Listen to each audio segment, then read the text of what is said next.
Hi, welcome to our channel where we share the most intriguing stories. Sheriff John Walker thought he had finally found peace, a secluded cabin by the river, far from chaos, far from rules. But when a ruthless HOA president and her private enforcers storm his land, claiming he's the trespasser, his dream retreat turns into a battleground. They picked the wrong man to intimidate. Sheriff John Walker had spent years dreaming of a peaceful retreat, a place where he could escape the stress of law enforcement and the noise of city life. After years of dealing with criminals, bureaucracy, and the never-ending tension of his job, he longed for solitude, somewhere he could fish with his son, grill steaks in the open air, and watch the stars without the hum of traffic in the background. When he finally found the perfect property, a secluded cottage nestled deep in the forest by a slow-moving river, he didn't hesitate. The house was modest but sturdy, with a large porch overlooking the water and an expansive backyard where his children could run free. Most importantly, it sat far beyond the reach of any homeowners association. No one would tell him what color to paint his shutters or how often to cut his grass. The property was his and his alone. After finalizing the purchase and ensuring all legal documents were in order, John had been too busy with work to visit. Now, a month later, he was finally making the trip with his wife, Lauren, and their two children, 9-year-old Tommy and 5-year-old Emmy. As their SUV rumbled down the gravel road, the dense pine trees on either side created a canopy, filtering the golden sunlight. The sound of rushing water grew louder as they neared the property. The moment John stepped out of the car and took a deep breath of fresh, pine-scented air, a wave of satisfaction washed over him. This was what he had been working for all these years, a quiet place where his family could make memories away from the chaos of his day job. The first few hours felt like a dream. Tommy eagerly ran toward the riverbank, skipping rocks across the glassy surface while Emmy chased butterflies in the tall grass. Lauren unpacked sandwiches and cold lemonade, setting up a picnic under the shade of an old oak tree. John fired up the grill, savoring the feeling of flipping burgers without his police radio crackling in the background. The weight of his badge, his duty, and the countless problems of the world seemed to vanish for a moment. Here he was just a husband and a father, enjoying a rare moment of peace. As dusk settled, they sat on the porch, watching the sun dip below the treetops. The fireflies had just begun their slow dance when John noticed headlights cutting through the trees. His stomach tightened. No one was supposed to be out here. The only way to reach the property was through a long private road, clearly marked with a no trespassing sign. A black SUV with tinted windows pulled up, its engine idling for a moment before the doors swung open. A group of people emerged. In front stood a tall woman with sharp, calculating eyes, dressed in a crisp blazer and tailored slacks. She carried herself with an air of authority, as if she owned the place. Behind her were 4 men in matching uniforms, black, tactical-style clothing, the kind designed to look intimidating. Their expressions were cold, professional. John's instincts, sharpened by years in law enforcement, kicked in. Something was off. This wasn't a friendly visit. This was an ambush. John stepped off the porch, his body instinctively shifting into a defensive stance as the group approached. The woman in the blazer stopped a few feet away, her expression a mixture of irritation and forced authority. Her sharp heels crunched against the gravel, and she folded her arms, surveying John with the confidence of someone who believed they had the upper hand. The men behind her remained silent, standing in formation like a private security detail. "You have exactly 5 seconds to explain what you're doing here." The woman snapped, her voice cold and clipped. "This property belongs to the Blackwood Estates Homeowners Association, and I don't recall granting anyone permission to squat on it." John's brow furrowed. HOA? That was impossible. He had deliberately purchased this property because it was not under the jurisdiction of any homeowners association. He had checked and double-checked the paperwork. Still, he kept his voice measured, his hands resting at his sides in a way that projected both calmness and control. "You're mistaken," John said evenly. "I bought this house last month. I have the deed, the title, everything. If you're confused, I can show you the paperwork." The woman scoffed, rolling her eyes. "Oh, please. I know the owner personally, and he has not sold this property. Whatever fraudulent documents you have won't hold up in court." She took a step forward, her tone sharpening. "You're trespassing, And that's a crime. I strongly suggest you leave before we have to escalate this." John's jaw tightened. The arrogance in her voice set off alarms in his head. This wasn't just a misunderstanding. This woman was trying to intimidate him. "Let me see some identification," he demanded. She let out a dry laugh. "I don't need to show you anything. I am Linda Grayson, president of the Blackwood Estates HOA. That's all the authority I need." She motioned to the men behind her. "And these are our enforcement officers. They handle matters like this when homeowners refuse to comply." Enforcement officers. John almost laughed. These men were dressed to look official. Tactical pants, boots, matching black shirts, but there were no badges, no official insignia. He had seen enough wannabe vigilantes in his career to know what he was looking at. "Those aren't law enforcement officers," John said coolly. "They're rent-a-thugs in matching outfits." The smirk on Linda's face vanished. One of her men lunged forward, gripping John's arm in a painful hold. "I'd suggest watching your mouth." John reacted instantly. In one fluid motion, he twisted his arm free, spun the man around, and locked him in a controlled hold, pressing his face into the dirt. The other three tensed, ready to jump in. Linda stepped back, startled. For the first time, uncertainty flickered in her eyes, but she quickly masked it with anger. "What the hell do you think you're doing?" she screeched. "Defending myself," John said, tightening his grip on the man struggling beneath him. "I don't take kindly to people putting their hands on me. Now, I suggest you get the hell off my property before this goes somewhere you don't want it to." Linda's lips curled into a sneer. "You're making a huge mistake." She turned to her remaining men. "Arrest him."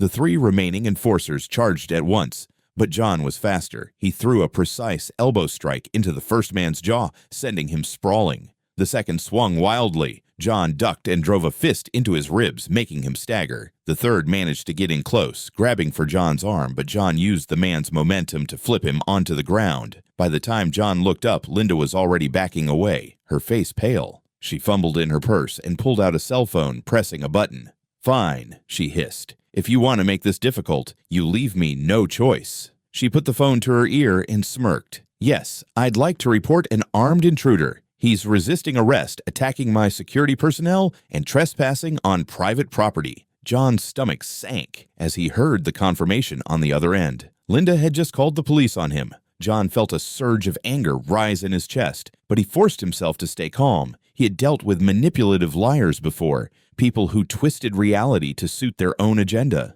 But this was different. This wasn't some criminal on the street trying to worm their way out of an arrest. This was a power-hungry HOA president fabricating charges against him in his own home. Linda lowered her phone, a triumphant smirk spreading across her face. "They'll be here soon. And when they arrive, they'll see exactly what I told them. A violent man trespassing where he doesn't belong." John clenched his jaw. "I own this property, and you know it." Linda tilted her head in mock sympathy. "Oh, I don't think so. And even if you did," she waved a dismissive hand, "it won't matter once you're in handcuffs." Lauren appeared on the porch, panic etched across her face. "John? What's going on?" Behind her, Tommy and Emmy peeked out, their small faces full of fear. John's gut twisted. His kids were watching this. They didn't understand what was happening, but they could see the threat, feel the tension in the air. One of Linda's so-called officers recovered from the scuffle, pulling a baton from his belt. "You're resisting a lawful order," he growled. "You either come quietly, or we do this the hard way." John let out a sharp laugh. "You idiots have no authority, and if you so much as lift that baton at me, I'll make sure you regret it." Linda sighed dramatically. "Enough." She snapped her fingers. "Take him." Two of the men rushed forward before John could react. A stun gun crackled. Pain exploded through his body. His muscles locked up, his vision blurred, and for a split second he lost control. His knees hit the dirt. His mind screamed at him to fight back, but his body refused to obey. "Daddy!" Emmy's shriek cut through the air. Tommy ran toward his father, but Lauren grabbed him, holding him back. "Stay inside," she gasped, tears in her eyes. John fought to stay conscious, gritting his teeth against the electric current still buzzing through his limbs. He felt rough hands grab his wrists, forcing them behind his back. Cold metal snapped shut around them. They were actually handcuffing him. A sick wave of fury surged through him. He was a sheriff, a decorated officer, and these wannabe thugs were treating him like a criminal in front of his own family. Linda crouched beside him, her lips curling. "You really should have just left," she purred. "But don't worry, I'll make sure your family is taken care of while you're gone. Maybe I'll even help your wife find a buyer for this place, a real member of our community." John saw red. His family. His home. This woman had no limits. Lauren was sobbing now, clutching Emmy to her chest as the little girl screamed for her father. John took a slow, measured breath, forcing himself to push down the blinding rage. His body was still sluggish from the stun gun, but his mind was sharp. He wouldn't give Linda the satisfaction of seeing him break. The distant sound of sirens cut through the night. John exhaled, finally. The real police were on their way. Linda, however, just smiled. Showtime. The wail of sirens grew louder, their flashing lights cutting through the darkened treetops as the patrol cars barreled down the gravel driveway. The moment they skidded to a stop, uniformed officers spilled out, hands hovering over their holsters, scanning the scene with sharp, trained eyes. John forced himself to stay still, kneeling in the dirt with his hands cuffed behind his back. He could feel blood trickling from a scrape on his cheek where one of Linda's thugs had slammed him to the ground. His muscles still ached from the stun gun, but his mind was clear now. He just needed to let the truth unfold. The lead officer, Lieutenant Harris, stepped forward, eyes narrowing as he took in the scene. The group of black-clad men posing as law enforcement, the terrified family on the porch, and finally, John himself. Then recognition dawned, his face twisted into shock. "Sheriff Walker, what the hell is going on?" Linda, undeterred, stepped in with practiced authority. "Thank God you're here, Lieutenant. This man is an armed trespasser. He attacked my security team and resisted arrest. We had no choice but to restrain him." John saw the exact moment Harris smelled the bullshit. The officer's gaze flickered between the trembling children on the porch, the stun gun still clutched in one of the enforcer's hands, and the way Linda's officers were suddenly shifting uncomfortably under real police scrutiny. Harris's expression darkened. "Uncuff him! Now!" Linda stiffened. "I don't think you understand. Now." The weight of authority in Harris's voice was undeniable. One of the HOA enforcers hesitated, but ultimately obeyed, fumbling with the cuffs and pulling them free. John exhaled sharply, rolling his shoulders as the blood rushed back into his wrists. The tension in the air shifted instantly. Linda, for the first time, looked uncertain. "Lieutenant, I don't understand. This man is—" "He's the sheriff," Harris cut in, his voice like steel. "And you? You and your officers just assaulted him." He turned to his men. "Arrest them." The panic on Linda's face was instantaneous. "What? You can't do that." The officers didn't hesitate. Handcuffs clicked into place as Linda and her men were forced to the ground, just as John had been minutes before. John finally stood, dusting off his jeans. He glanced at Linda, whose face was now contorted in disbelief and rage as her arms were wrenched behind her back. He leaned in just slightly and muttered, "You were saying?" For the first time all night, Linda had nothing to say.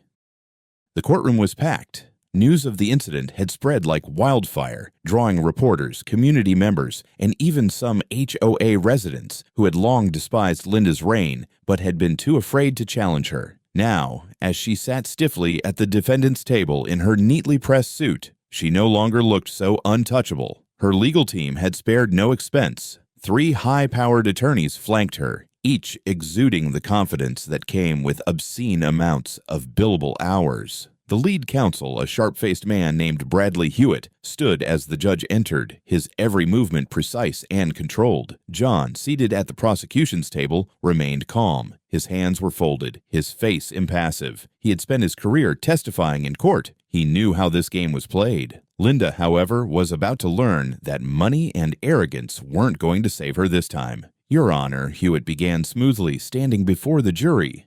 "This case is a gross misrepresentation of events. My client, Mrs. Grayson, was merely attempting to protect the integrity of her community when she encountered an unknown hostile intruder." He gestured toward John without looking at him. "She called for assistance, and in the resulting confusion, an unfortunate misunderstanding occurred. That's all this is. A misunderstanding being blown out of proportion by overzealous prosecution." John felt his jaw tighten. The audacity of this man. Hewitt continued, his voice dripping with sincerity. "Furthermore, my client was operating under the assumption that the property in question was still under HOA jurisdiction. She was misled by outdated records, which is a clerical error, not a crime. A murmur rippled through the courtroom. The clerical error defense was flimsy at best. John watched the jury. Some of them frowned, unimpressed. The prosecution rose next. District Attorney Claire Hendricks was known for her brutal efficiency in dismantling weak defenses. She wasted no time. "Let's talk about that misunderstanding," she said coolly, pacing the courtroom. "Mrs. Grayson called 911 and lied about the sheriff of this county being an armed trespasser. She then ordered her men, unlicensed, unregistered security personnel, to use force against him, which resulted in him being unlawfully detained, restrained, and assaulted. That is not a misunderstanding. That is criminal intent." Linda shifted in her seat, but her expression remained tight. Hendricks turned to the jury, then signaled to the screen behind her. "And if there's any doubt about intent, let's hear the 911 call." A recording crackled to life. "Yes, I'd like to report an armed intruder. He's resisting arrest, attacking my security personnel, and trespassing on private property." Then her next words, clear as day. "Arrest him." Hendricks let the silence stretch before speaking. No hesitation, no confusion. Just a direct order to illegally detain a man who had every legal right to be there. Linda's lawyers scrambled. Hewitt stood, buttoning his suit jacket as he spoke. "That recording lacks context. My client was—" Hendricks cut him off with a raised hand. "You know what? Let's get more context." Another video began playing, this time the footage from John's security cameras. It showed everything. John flipping the first man onto the ground when they tried to grab him. The stun gun crackling against his body. His children screaming as he hit the dirt, convulsing in pain. The jury visibly tensed at the sight of the children crying. Then, the final blow, Linda standing over John, smirking as she taunted him about taking his home. When the video ended, silence hung in the air like a heavy fog. One of Linda's attorneys, a younger woman, visibly swallowed before speaking. "My client was misled about the nature of the situation. She was under duress and—" Hendricks slammed a thick folder of documents onto the table. "Oh, please. Misled. These are emails between Mrs. Grayson and her board members from weeks before the incident." She tapped a highlighted section. "Right here," she states, and I quote, "If he shows up, we will handle it. No paperwork will hold up against us." A stunned silence filled the courtroom. Linda's expression finally cracked. Her shoulders tensed, her fingers clutching the edge of the table. Hendricks turned to the judge. "Your Honor, the prosecution rests." The defense tried one last desperate move. Mrs. Grayson was acting in the best interests of her community. Hewitt insisted. "She has been a respected leader in Blackwood Estates for over a decade. Surely her long-standing dedication should be considered in sentencing." John, who had remained quiet, finally stood. He walked to the witness stand, his voice steady but ice cold. "Respected leaders don't use violence to steal homes," he said. "They don't terrorize families. They don't lie to police to have a man tased and handcuffed in front of his kids." His gaze locked onto Linda's. "She's not a leader. She's a bully who got caught." The jury barely needed to deliberate. Guilty. On all counts. The judge delivered the sentence swiftly. 5 years for unlawful imprisonment, 2 years for aggravated assault, 1 year for filing a false police report, a total of 8 years behind bars. When Linda was led away in handcuffs, she didn't look at anyone. The woman who once thought she ruled her community was now just another convict. John had thought it was over, with Linda locked away for the next 8 years, and the HOA in shambles after multiple lawsuits from homeowners fed up with her tyranny. He had finally started to relax. He spent more time with Lauren and the kids, fixing up the property, making improvements. He even built a dock by the river and bought a small fishing boat, just like he had always planned. For the first time in years, life felt peaceful. That peace shattered with one phone call. John had just finished his shift when his phone buzzed. He barely glanced at the number before answering. "Walker, Sheriff," came the voice on the other end. "It was one of the deputies from the station, Hank, a longtime friend." His tone was tight, urgent. "John, it's your property, your house. It's gone." John's breath hitched. "What the hell do you mean? Gone?"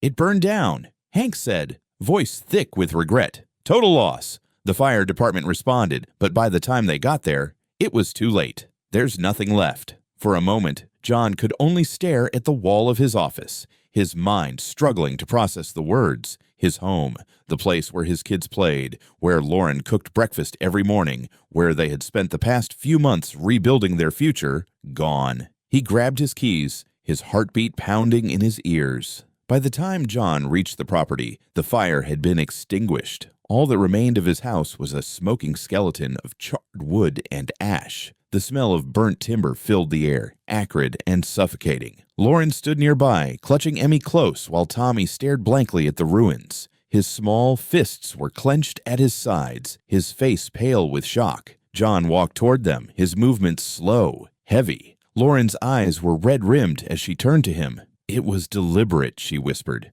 "The fire chief said it was arson." John's hands curled into fists. Of course it was. His mind raced, already analyzing. The security cameras, he had installed multiple after the incident with Linda. If someone had been on his property, he would have them on tape. Back at the sheriff's office, John and his deputies huddled around a screen as the security footage loaded. The first few hours were quiet, the usual wildlife appearing on camera: deer, raccoons, a stray fox. Then at 3:17 a.m., movement. 3 figures emerged from the tree line, dressed in dark clothing, faces covered. They moved with purpose, heading straight for the house. 2 carried gasoline canisters. John's grip on the desk tightened. 1 figure stayed back, acting as a lookout. The others began dousing the walls and porch with gasoline. Then came the moment that made John's blood freeze. One of the men, tall, broad-shouldered, with short, light-colored hair, turned slightly toward the camera. John knew him. He had seen that man before, one of Linda's so-called security officers. The bastard had been there that night, helping to restrain him, following Linda's orders like a loyal dog. He wasn't the one who lit the fire, but he stood there, watching. John slammed his fist onto the desk. "Get me everything on that son of a bitch," he ordered. The deputies scrambled into action. Within the hour, they had an ID, Kevin Rhodes, a former security contractor, multiple minor offenses for trespassing, intimidation, even a bar fight that got him fired from a private firm. John leaned back in his chair, exhaling slowly. This wasn't just some random attack. This was payback. And there was only one person with a reason to orchestrate something like this: Linda. Even from behind bars, she was still trying to destroy him. Tracking down Rhodes wasn't difficult. His arrogance worked against him. He was still in town, cocky enough to think that if he hadn't physically started the fire, he wouldn't be in trouble. John walked into the interrogation room, the door clicking shut behind him. Rhodes sat at the table, slouched back, arms crossed. "Sheriff," he said lazily, smirking. "Hell of a night you had." John's stomach burned with rage, but his face remained unreadable. "You were there," John said calmly. "You didn't start the fire, but you were there, which means you know who did." Rhodes chuckled, shaking his head. "I don't know what you're talking about." John slid a folder onto the table, opened it. Inside, high-resolution images from the security footage, clear as day. Rhodes' smirk vanished. "I bet your 2 buddies will flip on you real quick," John said smoothly, leaning in. "But if you tell me who ordered this, I can make things easier for you. Maybe cut down your sentence. Maybe even get you a deal." Rhodes hesitated. John saw it. The fear. The realization that he was screwed. Finally, Rhodes exhaled, running a hand through his hair. "It was her," he muttered. "Linda." John's chest tightened, but he already knew. "She sent word from inside," Rhodes continued, voice lower now. "Told us you needed to learn a lesson. Said your house shouldn't even exist. Told us to make sure you'd have nothing left." John leaned back. He had his confession. Now it was time to finish this. The next day, John personally led a team of officers into the state prison. Linda was seated in the visitors area, looking just as smug as ever. That smugness evaporated the second she saw John's uniformed officers behind him. "Linda Grayson," John said, his voice cold and sharp. "You are under arrest for conspiracy to commit arson, attempted destruction of property, and ordering a violent crime from behind bars." Linda's face drained of color. "What? That's ridiculous. I've been in prison this whole time." John tossed a set of documents onto the table. Signed statements, video evidence, everything. "Not ridiculous," he said. "Proof." The guard stepped forward, snapping a new pair of handcuffs onto her wrists. "You can't do this," she shrieked. "I was set up. This is a mistake." John watched as she was dragged away, her screams echoing down the hallway. Her original 8-year sentence? Now, It would be 20. Linda had finally lost everything.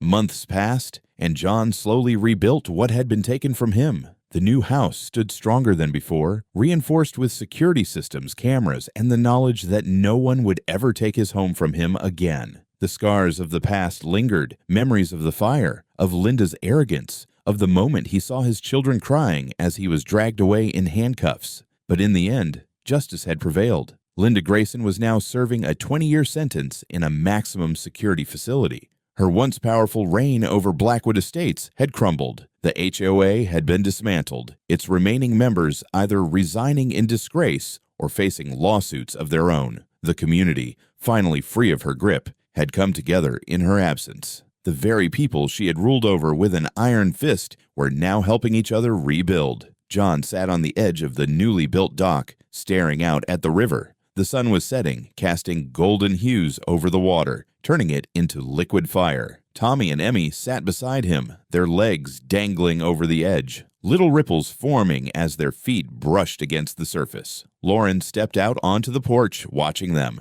There was peace in her eyes, something that had been missing for months. Tommy turned to his father, squinting against the sunset. "Dad, do you think she's mad? That she lost?" John smirked, exhaling slowly. "Oh, she's furious." He ruffled Tommy's hair. "But it doesn't matter anymore." He looked back at the river, the same river that had first drawn him to this place. It was still here, still flowing. No fire, no corrupt HOA. No amount of greed or malice had been able to take it away. This was home, and it always would be.